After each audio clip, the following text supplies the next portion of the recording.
Hi hello ನಮಸ್ತೆ ಸ್ನೇಹಿತರೆ, ನಾನು ನಿಮ್ಮ ಪ್ರೀತಿ ಸಿದ್ದು. ನಿಗೂಢವಾದ ಆತ್ಮದ ಕಥೆಗಳಿಗೆ ಸ್ವಾಗತ. ಇವತ್ತು ನಾನು ಹೇಳೋಕೆ ಹೊರಟಿರೋದು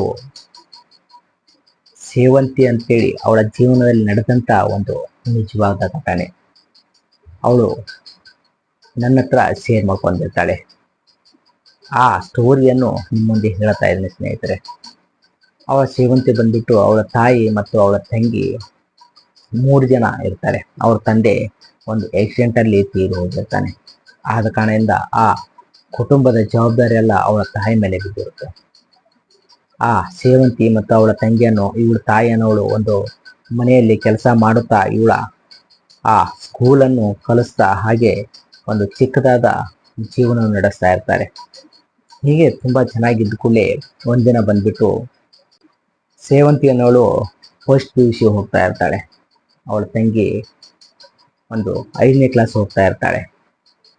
ಹಾಗೆ ದಿನಂಪ್ರತಿ ಅವಳ ಸ್ಕೂಲಿಗೆ ಹೋಗಿ ಬರ್ತಾ ಅವಳ ಜೀವನವನ್ನು ತುಂಬ ಚೆನ್ನಾಗಿ ಸಾಗಿಸ್ತಾ ಇರ್ತಾರೆ. ಒಂದಿನ ಏನಾಗುತ್ತೆ ಅಂದರೆ ಅವಳ ತಾಯಿ ಕೆಲಸಕ್ಕೆ ಹೋಗಿ ಬರೋದು ಲೇಟ್ ಆಗುತ್ತೆ. ಲೇಟ್ ಆದ ಕೂಡಲೇ ಈ ಸೇವಂತಿಯನ್ನೋಳು ಅವಳ ಸ್ನೇಹಿತನ ಮನೆಗೆ ಹೋಗಬೇಕಾಗಿರುತ್ತೆ. ಅವರು ಮನೆ ಬಂದ್ಬಿಟ್ಟು ಒಂದು ತೋಟದಲ್ಲಿ ಇರುತ್ತೆ. ಅಂದರೆ ಅಲ್ಲಿ ಮನೆಗಳು ತುಂಬ ದೂರ ಇದ್ದ ಕಾರಣ ತೋಟದಲ್ಲಿ ಇದ್ಕೊಳ್ಳೆ ಇವಳು ಸುಮಾರು 1 ಕಿಲೋಮೀಟರ್ ಅಷ್ಟು ಆ ಊರಾಗತ್ತೆ. ಆ ಊರಿನಲ್ಲಿ ಅವಳ ಸ್ನೇಹಿತ ಇರ್ತಾಳೆ. ಇವಳು ಆ ಸ್ನೇಹಿತ ಹತ್ರ ಹೋಗಿ ಒಂದು ನೋಟ್ಸನ್ನು ತರಬೇಕಾಗಿರುತ್ತೆ. ಆದ ಕೂಡಲೇ ಅವಳ ಅಮ್ಮ ಬಂದ ಕೂಡಲೇ ಹೋಗಬೇಕು ಅಂತೇಳಿ ಇವಳು ವೇಟ್ ಮಾಡ್ತಾ ಇರ್ತಾಳೆ. ಅವ್ರ ಅಮ್ಮ ಬರೋದು ಸಾಯಂಕಾಲ 5:30 6 ಗಂಟೆ ಆಗಿರುತ್ತೆ. ಆದ ಕೂಡಲೇ ಅವ್ರ ಅಮ್ಮ ಬಂದ ಕೂಡಲೇ ಅವಳು ಸೇವಂತಿ ಹೇಳ್ತಾಳೆ, ನನ್ನ ಸ್ನೇಹಿತರ ಮನೆಗೆ ಹೋಗಿ ಒಂದು ನೋಟ್ಸ್ ತರ್ತೀನಮ್ಮ ಅಂತ ಹೇಳಿ ಸೈಕಲ್ನ ತಗೊಂಡು ಹೋಗ್ತಾ ಇರ್ತಾಳೆ. ಅವಳು ಹೇಳ್ತಾಳೆ, ರಾತ್ರಿ ಆಗಿದೆ, ಹೋಗಬೇಡ ಅಂತ ಹೇಳಿದ್ರು ಸಹ ಇವಳು ಪೋರ್ಷಬಲೆ ಆಗಿ ಹೋಗ್ತಾಳೆ. ಹೋಗಿ ಸೈಕಲ್ನ ತಗೊಂಡು ಹೋಗಿ ಬರ್ತೀನಿ ಅಂತ ಹೇಳಿ ಹೇಳ್ತಾಳೆ. ಸರಿ ಬೇಗ ಬಾ ಅಂತ ಹೇಳಿದ ಕೂಡಲೇ ಇವಳು ಸೈಕಲ್ ತುಳಿತಾ ಹೋಗ್ತಾ ಇರ್ತಾಳೆ. ಸುಮಾರು ಆ ತೋಟದಿಂದ ಸುಮಾರು 1 ಕಿಲೋಮೀಟರ್ ದೂರ ಅಲ್ಲಿ ಊರಾಗುತ್ತೆ. ಆದ ಕೂಡಲೇ ಸೈಕಲ್ ತುಳಿತಾ ಹೋಗ್ತಾ ಇರ್ತಾಳೆ. ಅದು ಕಾಲ್ದಾರಿ ಆಗಿರುತ್ತೆ, ಅಂದರೆ ರೋಡ್ ಸಹ ಇರಲ್ಲ. ಆ ಕಾಲ್ದಾರಿ ಆದ ಕೂಡಲೇ ಇನ್ನೇನು ರೋಡ್ ಮುಟ್ತಾ ಇರುತ್ತೆ. ಹೈವೇ ರೋಡ್ ಮುಟ್ಟಷ್ಟರಲ್ಲಿ ಇವಳು ಹಿಂದೆ ನೋಡ್ತಾಳೆ. ಹಿಂದೆ ಅಂದರೆ ಈ ಹಿಂದೆ ಯಾರೋ ಇನ್ನೊಬ್ರು ಬರ್ತಾ ಇದ್ದಾರೆ ಅನ್ನೋ ರೀತಿ ಅವಳಿಗೆ ಅನಿಸುತ್ತೆ. ಅನಿಸಿದ ಕೂಡಲೇ ಹಿಂದೆ ನೋಡ್ತಾಳೆ, ಯಾರು ಕಾಣೋದಿಲ್ಲ. ಅಂದರೆ ಅಲ್ಲಿ ಶಬ್ದವಾಗುತ್ತೆ. ಯಾರೋ ಇನ್ನೊಬ್ಬರು ನಡ್ಕೊಂಡು ಬರ್ತಾ ಇರೋ ರೀತಿ ಶಬ್ದವಾದ ಕೂಡಲೇ ಅವಳು ಹಿಂದೆ ತಿರುಗಿ ನೋಡ್ತಾಳೆ. ನೋಡಿದ್ರೆ ಅಲ್ಲಿ ಯಾರು ಸಹ ಕಾಣೋದಿಲ್ಲ. ಮತ್ತೆ ಸೈಕಲ್ ಸ್ಟಾಪ್ ಮಾಡಿ ನೋಡ್ತಾಳೆ, ಅಲ್ಲಿ ಯಾರು ಕಾಣೋದಿಲ್ಲ. ಆದರೂ ಮತ್ತೆ ಸೈಕಲ್ ತುಳಿತಾ ಇರ್ತಾಳೆ. ತುಳಿತಿರ್ಬೇಕಾದ್ರೆ ಸಡನ್ಲಿ ಹಿಂದೆ ತಿರುಗಿ ನೋಡ್ತಾಳೆ. ಇವಳ ಸೈಕಲನ್ನು ಯಾರೋ ತೆಗಿ ಹಿಡ್ತಿರ್ತಾರೆ. ಸೈಕಲ್ ತುಳಿದ್ರು ಸಹ ಹೋಗ್ತಾ ಇರಲ್ಲ. ಯಾರು ಅಂತ ಹಿಂದೆ ತಿರುಗಿ ನೋಡ್ತಾಳೆ. ನೋಡಿದ್ರೆ ಇವಳನ್ನು ಎದುರಿಸ್ಕೊಳ್ತಾರೆ. ಎದುರಿಸಿದ ಕೂಡಲೇ ಇವಳು ಅಮ್ಮ ಅಂತ ಜೋರಾಗಿ ಕೂತಿ ಕೆಳಗಡೆ ಬಿಟ್ಕೊಳ್ತಾಳೆ. ಬಿದ್ದ ಕೂಡಲೇ ಏನಾಯ್ತು ಅಂತೇಳಿ ಇವಳಿಗೆ ಎಬ್ಸೋದಕ್ಕೆ ಒಂದು ಆಂಟಿ ಕೈ ಕೊಡ್ತಾಳೆ. ಆಂಟಿ ಅಂದರೆ ಅವಳು ಮಹಿಳೆ, ಸುಂದರವಾದ ಮಹಿಳೆ. ಅವಳು ಕೈ ಕೊಟ್ಕೊಳ್ಳೆ ಏಳು ಏಳು ಅಂಥೇಳಿ ಎಬ್ಬಿಸ್ತಾಳೆ. ಏನಾಯ್ತು ಅಂದ್ಕೊಳ್ಳೆ, ನೀವು ಯಾರು, ತುಂಬ ಹೆದರ್ಬಿಟ್ಟೆ ನಾನು ಅಂಥೇಳಿ ಅಂದ್ಕೊಳ್ಳೆ. ಇಲ್ಲ ಹೆದರ್ಬೇಡ ನಾನೇ ಅಂಥೇಳಿ ಅವಳನ್ನು ಎಬ್ಬಿಸಿ ಮತ್ತೆ ಸೈಕಲ್ ಹೊಡ್ಕೊಂಡು ಹೋಗ್ತಾ ಇರ್ತಾರೆ. ಅವಳೊಟ್ಟಿಗೆನೂ ಆ ಮಹಿಳೆಯೂ ಕೂಡ ಹೋಗ್ತಾ ಇರ್ತಾಳೆ. ಮಾತಾಡ್ತಾ ಹೋಗ್ತಾ ಇರ್ತಾಳೆ. ನೀವು ಯಾರು, ಇಲ್ಲೇ ಇಟ್ಟಿದ್ದೀರಾ ಏನಂತ ಕೇಳಿದ್ರು, ಇಲ್ಲ ನಾನು ಹೀಗೆ ಇಲ್ಲೊಂದು ರಿಲೇಷನ್ ಮನೆಗೆ ಬಂದಿದ್ದೀನಿ ಅಂತೇಳಿ ಅವಳು ಮಾತಾಡ್ತಾ ಹೋಗ್ತಾ ಇರ್ತಾಳೆ. ಹಾಗೆ ಅವಳ ಸ್ನೇಹಿತನ ಮನೆಗೆ ಹೋಗಿ ನೋಟ್ಸನ್ನು ತಗೊಂಡು ವಾಪಸ್ ಬರ್ತಾ ಇರ್ತಾಳೆ. ಬರುವಾಗ ಸಹ ಆ ಮಹಿಳೆ ಅವಳೊಟ್ಟಿಗೆ ಬರ್ತಾಳೆ ಮಾತಾಡ್ತಾ. ಟೈಮ್ ಬಂದ್ಬಿಟ್ಟು 7:30 8 ಗಂಟೆ ಆಯಿತು. ಆದ ಕೂಡಲೇ ಅವಳು ಹೇಳ್ತಾಳೆ, ನನ್ನೊಟ್ಟಿಗೆ ನೀವು ಬಂದಿದ್ದು ಒಳ್ಳೇದಾಯಿತು, ನಾನು ಒಬ್ಬಳೇ ಇದ್ದೀನಿ, ನನಗೆ ತುಂಬ ಭಯ ಆಗ್ತಾಯಿತ್ತು, ನನ್ನ ಮನೆವರೆಗೂ ಬಿಡ್ತೀರಾ ಅಂತ ಕೇಳ್ತಾಳೆ. ಕೇಳಿದ್ಕೊಳ್ಳೆ ಸರಿ ಆಯಿತು ಬನ್ನಿ ಅಂತೇಳಿ ಅವಳೊಟ್ಟಿಗೆ ಆ ಸವಿತನೊಟ್ಟಿಗೆ ಮಾತಾಡ್ತಾ ಆ ಮಹಿಳೆಯನ್ನು ಕೂಡ ಬರ್ತಾಳೆ. ಅವಳ ಅಮ್ಮ ಅವಳು ಬರೋ ದಾರಿಯನ್ನೇ ಕಾಯ್ತಾ ಇರ್ತಾಳೆ. ಯಾಕಂದರೆ ಟೈಮ್ ಜಾಸ್ತಿ ಆದ ಕಾರಣ ಹೊರಗಡೆ ನಿಂತು ನೋಡ್ತಾ ಇರ್ತಾಳೆ. ಇವಳು ಆ ಮಹಿಳೆಯ ಜೊತೆ ಮಾತಾಡ್ತಾ ಬರ್ತಾ ಇರ್ತಾಳೆ. ಅವಳ ಅಮ್ಮನಿಗೆ ಅನಿಸುತ್ತೆ, ಇವಳು ಯಾರೊಟ್ಟಿಗೆ ಮಾತಾಡ್ತಾ ಇರ್ತಾಳೆ, ಯಾರೊಟ್ಟಿಗೆ ಮಾತಾಡ್ತಾ ಬರ್ತಾ ಇದ್ದಾಳೆ, ಯಾರು ಸಹ ಕಾಣ್ತಿಲ್ಲ ಅಂಥೇಳಿ ಅವಳು ದೂರದಲ್ಲಿ ನಿಂತು ನೋಡ್ತಾ ಇರ್ತಾಳೆ. ನೋಡಿದ್ಕೊಳ್ಳೆ ಇವಳು ಆ ಮಹಿಳೆಗೆ, ಬಾಯಿ ನಮ್ಮಮ್ಮ ಬೈತಾ ಇದ್ದೀನಿ ಹೋಗಿ ಅಂತೇಳಿ ಆ ಮಹಿಳೆಗೆ ಹೇಳ್ತಾಳೆ. ಹೇಳಿದ ಕೂಡಲೇ ಅವಳು ಸಹ ಆಯಿತು ಅಂತೇಳಿ ಹೋಗ್ತಾಳೆ. ಇವಳು ಅವರಮ್ಮ ಕೋಪದಿಂದ ಅವಳನ್ನು ಹಿಡಿಯೋದಕ್ಕೆ ಹೋಗ್ತಾಳೆ. ನಿನಗೆ ರಾತ್ರಿ ಟೈಮ್ ಆಗುತ್ತೆ, ಹೋಗಬೇಡ ಅಂತ ಹೇಳಿದ್ದೆ ತಾನೇ ಅಂತೇಳಿ ಅವಳು ಹೇಳ್ತಾಳೆ. ಇಲ್ಲ ಅಮ್ಮ ತಪ್ಪಾಯಿತು ಅಂತೇಳಿ ಈ ಹುಡುಗಿಯನ್ನು ಒಳಗೂಡಿ ಹೋಗ್ತಾಳೆ. ಒಳಗಡೆ ಓಡಿ ಹೋಗಿ ಕಾಲ ಮರಿ ತಕ್ಕೊಂಡು ಒಳಗಡೆ ಹೋಗ್ತಾಳೆ. ಟೈಮ್ ಬಂದ್ಬಿಟ್ಟು ಸುಮಾರು ಒಂದು 9 ಗಂಟೆ ಆಗಿರುತ್ತೆ. ಆದ ಕಾರಣದಿಂದ ಅಮ್ಮನಿಗೆ ಹೇಳ್ತಾಳೆ, ಅಮ್ಮನಿಗೆ ಹಸುವಾಗಿದೆ, ಊಟ ಆಯ್ತು ಕೊಡು ಅಂತ ಹೇಳಿದ ಕೂಡಲೇ ಸರಿ ಆಯಿತು ಅಂತೇಳಿ ಬಾ ಅಂತಾಳೆ. ನನಗೆ ಇಲ್ಲೇ ತಂದು ಕೊಡು ಅಂತೇಳಿ ಒಳಗಡೆ ಹೋಗಿ ಒಂದು ರೂಮಲ್ಲಿ ಕೂತ್ಕೋತಾಳೆ.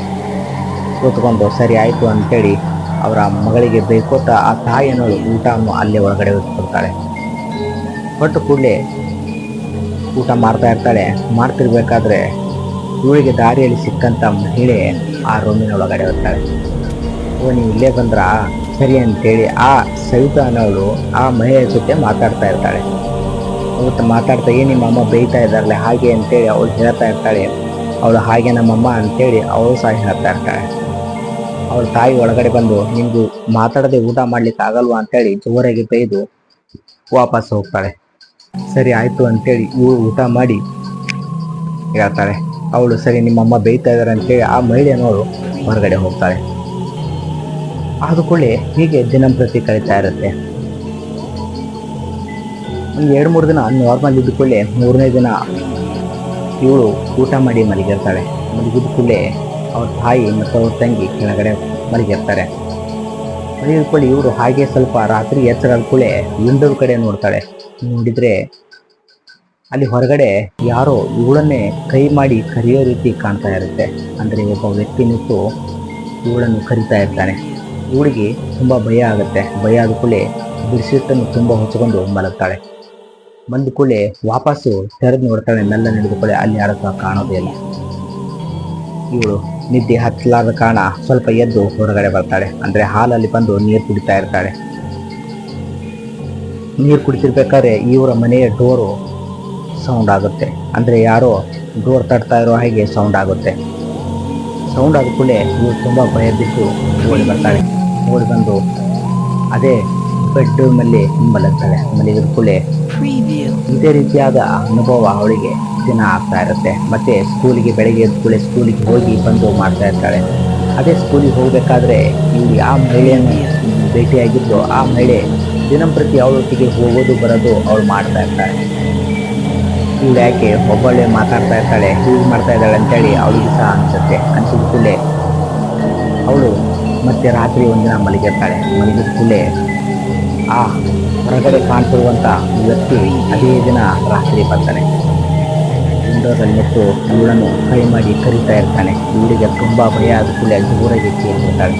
ಚೀರಿದ ಕೂಡಲೇ ಅವಳ ಅಮ್ಮ ಹೇಳ್ತಾಳೆ, ಏನಾಯ್ತು ಅಂದ್ಕೂಡಲೇ ಅಲ್ಲಿ ಯಾರು ಇದ್ದಾರೆ ಅಂತ ಹೇಳಿ ಅವಳು ಹೇಳ್ತಾಳೆ. ಹೇಳಿದ ಕೂಡಲೇ ಅವಳು ನೋಡ್ತಾಳೆ, ಅಲ್ಲಿ ಯಾರು ಸಹ ಕಾಣೋದಿಲ್ಲ. ಸರಿ ಮಲಗು ಅಂತೇಳಿ ವಾಪಸ್ ಮಲಗಿದ ಕೂಡಲೇ ಇವಳಿಗೆ ರಾತ್ರಿ 2 ಗಂಟೆ ಸುಮಾರು ಮತ್ತೆ ಬೆಡ್ಶೀಟ್ ತೆಗೆದು ನೋಡ್ತಾಳೆ. ಮನೆ ಒಳಗಡೆನೆ ಡೋರಿನ ಹತ್ರ ಅವನು ನಿಂತಿರ್ತಾನೆ. ಮುಖ ಸಹ ಕಾಣ್ತಿರಲ್ಲ. ಒಂದು ಕಪ್ಪಾದ ಆಕೃತಿ ತುಂಬ ದೇವಿನ ಆಕಾರದಲ್ಲಿ ನಿಂತಿರುತ್ತೆ. ಇವಳು ತುಂಬ ಭಯ ಬಿದ್ದು ಬಿಡ್ತಾಳೆ. ಭಯ ಬಿದ್ದು ಅಮ್ಮ ಅಂತ ಕೇಳಿದ ಕೂಡಲೇ ಮತ್ತೆ ಅವಳ ಅಮ್ಮ ಎದ್ದು ನೋಡ್ತಾಳೆ. ಯಾರು ಸಹ ಕಾಣೋದು ಇಲ್ಲ. ಅವಳು ಹೇಳ್ತಾಳೆ, ಅಮ್ಮ ಇಲ್ಲಿ ಒಳಗಡೆ ಬಂದಿದ್ದಾರೆ, ಇಲ್ಲಿ ಯಾರು ಇದ್ದಾರೆ ಅಂತ ಹೇಳಿದ ಕೂಡಲೇ ಅವಳಮ್ಮ ಅವಳಿಗೆ ಸಮಾಧಾನ ಮಾಡಿ ಮಲಗುತ್ತಾಳೆ. ಮಲಗಿದ ಕೂಡಲೇ ಬೆಳಗ್ಗೆ ಎದ್ದು ನೋಡ್ತಾಳೆ ಜ್ವರ ಬಂದಿರುತ್ತೆ. ಜ್ವರ ಬಂದ ಕೂಡಲೇ ಹಾಸ್ಪಿಟ್ಲಿಗೆ ಹೋಗಿ ಸರಿ ಆಯಿತು ಅಂತೇಳಿ ಮತ್ತೆ ಮನೆಗೆ ಕರ್ಕೊಂಬಂದು ಇವರ ತಮ್ಮನಿಗೆ ಫೋನ್ ಮಾಡಿ ಹೇಳಿ ಹೀಗೀಗೆ ಆಗ್ತಾ ಇದೆ ಬಾ ಅಂತ ಹೇಳಿದ ಕೂಡಲೇ ಅವರ ತಮ್ಮ ಬಂದು ಇವ್ರನ್ನೆಲ್ಲರನ್ನೂ ಒಂದು ದೇವಸ್ಥಾನಕ್ಕೆ ಕರ್ಕೊಂಡು ಹೋಗ್ತಾನೆ.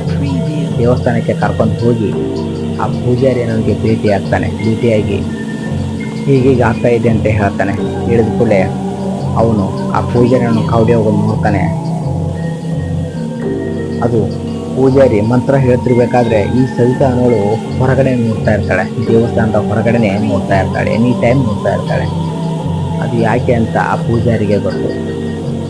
ಅವಳ ಅಮ್ಮ ಕೇಳ್ತಾಳೆ, ನೀನು ಇಲ್ಲಿ ನೋಡು, ಪೂಜೆ ಮಾಡ್ತಿರ್ಬೇಕಾದ್ರೆ ಹೊರಗಡೆ ಏನು ನೋಡ್ತಾ ಇದೆ ಅಂತ ಕೇಳಿದ್ಕೊಳ್ಳಿ. ಅವಳು ಹೇಳ್ತಾಳೆ, ನನ್ನೊಟ್ಟಿಗೆ ಆಂಟಿ ಬಂದಿದ್ಲು, ಅವಳು ಹೊರಗಡೆ ನಿಂತಿದ್ದಾಳೆ, ಇದು ಒಳಗಡೆ ಬರ್ತಾ ಇಲ್ಲ ಅಂತ ಹೇಳ್ತಾಳೆ. ಅವಳು ಇಲ್ಲಿ ಇರೋದೇ ನಾವು ಇಷ್ಟು, ಮತ್ತೆ ಅವ ಆಂಟಿ ಅಂತೇಳಿ ಅವಳಿಗೆ ಬೈತಾಳೆ. ಬೈದ ಕೂಡಲೇ ಆ ಪೂಜಾರಿ ಹೇಳ್ತಾನೆ, ಅವಳು ಒಳಗಡೆ ಬರಲ್ಲ, ಬರುವಂಥ ಧೈರ್ಯನೂ ಸಹ ಮಾಡಲ್ಲ ಅವಳು ಅಂತ ಹೇಳ್ತಾನೆ. ಹೇಳಿದ ಕೂಡಲೇ ಅವ್ರ ಅಮ್ಮನಿಗೆ ಭಯ ಆಗುತ್ತೆ, ಮತ್ತು ಅವ್ರ ತಮ್ಮನಿಗೂ ಸಹ ಭಯ ಆಗುತ್ತೆ. ಏನು ಹೇಳ್ತಾ ಇದ್ದಾರೆ ನೀವು ಅಂತ ಅಂದ್ಕೂಡಲೇ ಅವನು ಹೇಳ್ತಾನೆ, ನಿಮ್ಮ ಮಗಳಿಗೆ ಒಂದು ಹೆಣ್ಣು ಆತ್ಮ ಮತ್ತು ಗಂಡು ಆತ್ಮ ಬಿದ್ದಿದ್ದಾವೆ ಅಂತ ಹೇಳ್ತಾನೆ. ನಿಮ್ಮ ಮಗಳನ್ನು ಬೆನ್ನು ಹತ್ತಾ ಇದ್ದಾವೆ ಅಂತ ಹೇಳ್ತಾನೆ. ಹೇಳಿದ ಕೂಡ ತುಂಬ ಭಯ ಆಗಿಬಿಡುತ್ತೆ. ಇದು ಯಾವಾಗಿನಂತ ಅಂದರೆ ಇವಳು ಒಂದು ದಿನ ಹೊರಗಡೆ ಹೋಗಿರ್ತಾಳೆ. ಸುಮಾರು ಒಂದು 7 ಗಂಟೆ 8 ಗಂಟೆ ಸುಮಾರು ಹೊರಗಡೆ ಹೋದಾಗ ಇವಳೊಂದು ಪ್ಲೇಸಲ್ಲಿ ಬೀಳ್ತಾಳೆ. ಆ ಪ್ಲೇಸಿನಿಂದನೇ ಅವಳೊಟ್ಟಿಗೆ ಅವೆರಡು ಆತ್ಮಗಳು ಅವಳ ಜೊತೆ ಬಂದಿದ್ದಾವೆ ಅಂತ ಹೇಳ್ತಾನೆ. ಹೇಳಿದ ಕೂಡ ತುಂಬ ಶಾಕ್ ಆಗುತ್ತೆ ಇವರಿಗೆ. ಶಾಕ್ ಆದ ಕೂಡಲೇ ಆ ಹುಡುಗಿ ಒಟ್ಟಿಗೆ ಆ ಮನೆಯಲ್ಲಿ ಮಾತಾಡಿದ್ದು ಸಹ ಆಂಟಿ ಅಂದರೆ ಒಂದು ಹೆಣ್ಣು ಆತ್ಮ. ಅವಳ ಸ್ಕೂಲಿಗೆ ಹೋಗುವಾಗ ಬರುವಾಗ ಇವಳೊಟ್ಟೆ ಮಾತಾಡ್ತಾ ಇರೋದು ಆ ಹೆಣ್ಣಾತ್ಮನೇ. ಬಟ್ ಅವಳ ಅಮ್ಮನಿಗೆ ಕಾಣ್ತಾ ಇರಲಿಲ್ಲ, ಆ ಸವಿತಾನ ಅವಳಿಗೆ ಕಾಣ್ತಾ ಇರುತ್ತೆ. ಅದು ಈ ದೇವಸ್ಥಾನಕ್ಕೆ ಬಂದ ಮೇಲೆ ಅವ್ರಿಗೆ ಗೊತ್ತಾಗುತ್ತೆ. ಗೊತ್ತಾದ ಕೂಡಲೇ ತುಂಬ ಭಯ ಆಗುತ್ತೆ. ಭಯ ಆದ ಕೂಡಲೇ ನೀವೇನು ಭಯ ಪಡಬೇಡಿ, ಅದು ಇವರೊಟ್ಟಿಗೆ ದೇವಸ್ಥಾನ ಒಳಗಡೆ ಬರೋಕ್ಕೆ ಸಾಧ್ಯನೇ ಇಲ್ಲ, ಹೊರಗಡೆ ನಿಂತಿರ್ತವೆ ಅಂತ ಹೇಳ್ತಾನೆ. ಹೇಳಿದ ಕೂಡಲೇ ಆ ಪೂಜಾರಿ ಹೇಳ್ತಾನೆ, ಅದೊಂದು ಆಕ್ಸಿಡೆಂಟ್ ಆಗಿರುತ್ತೆ. ಆಕ್ಸಿಡೆಂಟ್ ಆಗಿ ತಾಯಿ ಮಗ ಇಬ್ಬರು ಸತ್ತಿರ್ತಾರೆ. ಅದೇ ಆತ್ಮಗಳು ನಿಮ್ಮ ಮಗಳನ್ನು ಬೆನ್ನು ಹತ್ತಿವೆ ಅಂತ ಅಂದ್ಕೂಡಲೇ ತುಂಬ ಭಯ ಆಗುತ್ತೆ. ಭಯ ಆದ್ಕೂಡಲೇ ಸರಿ, ಏನು ಭಯ ಪಡಕ್ಕೆ ಹೋಗಬೇಡಿ, ಅದಕ್ಕೆ ಬೇಕಾದಂಥ ಪೂಜೆಯನ್ನು ಮಾಡ್ತೀನಿ ನಾನು ಅಂತ ಹೇಳಿ ಅವಳಿಗೆ ಒಂದು ತಾಯ್ತವನ್ನು ಮಂತ್ರಿಸಿ ತಾಯ್ತ ಕಟ್ತಾನೆ. ತಾಯ್ತ ಕಟ್ಟಿ ಮತ್ತು ಇವರ ಮನೆಗೆ ಬೇಕಾದಂಥ ಒಂದು ನಿಂಬೆಹಣ್ಣನ್ನು ಮಂತ್ರಿಸಿ ನಿಂಬೆಹಣ್ಣು ಕೊಡ್ತಾನೆ. ಕೊಟ್ಟು ಇನ್ನು ಮುಂದೆ ಏನಾಗಲ್ಲ, ಧೈರ್ಯದಿಂದ ಇರಿ ಅಂತ ಹೇಳಿದ ಕೂಡಲೇ ಅವರು ಆಯಿತು ಸ್ವಾಮೀಜಿ ಅಂತೇಳಿ ಮನೆಗೆ ಹೋಗಿ ಇವಳಿಗೆ ಒಂದು ತಾಯ್ತ ಕಟ್ಟಿ ಮತ್ತು ಅವರ ಮನೆಯಲ್ಲಿ ಒಂದು ನಿಂಬೆಹಣ್ಣು ಮೇಲೆ ಜಂತಿಗೆ ಕಟ್ಟಿ ಬಿಡ್ತಾರೆ. ಹಾಗೆ ಅದನ್ನು ಮಲಗ್ತಾರೆ. ಅದೇ ರೀತಿಯಾದ ಕೆಟ್ಟ ಕನಸುಗಳು ಬೀಳೋದಿಲ್ಲ, ಇವಳಿಗೆ ಸಹ ಯಾರೂ ಸಹ ಕಾಣೋದು ಇಲ್ಲ. ಆದ ಕೂಡಲೇ ಅದಕ್ಕಾಗಿ ಹೇಳೋದು ಸ್ನೇಹಿತರೆ, ಸಾಯಂಕಾಲ ಹೊತ್ತಿಗೆ ಸುಮಾರು 7 ರಿಂದ 8 ಗಂಟೆವರೆಗೂ ಯಾರೂ ಸಹ ಹೊರಗಡೆ ಹೋಗಬಾರ್ದು ಅಂತ ಹೇಳಿ. ಯಾಕಂದರೆ ಯಾವ ಕೆಟ್ಟ ಆತ್ಮಗಳು ಇರ್ತವೆ, ಅದಕ್ಕಾಗಿ ಯಾರೂ ಸಹ ಹೊರಗಡೆ ಹೋಗಬಾರ್ದು ಅಂತೇಳಿ ಈ ವಿಡಿಯೋದ ಮೂಲಕ ಹೇಳ್ತಾ ಇದ್ದೀನಿ ಸ್ನೇಹಿತರೆ. ಬಾಯ್.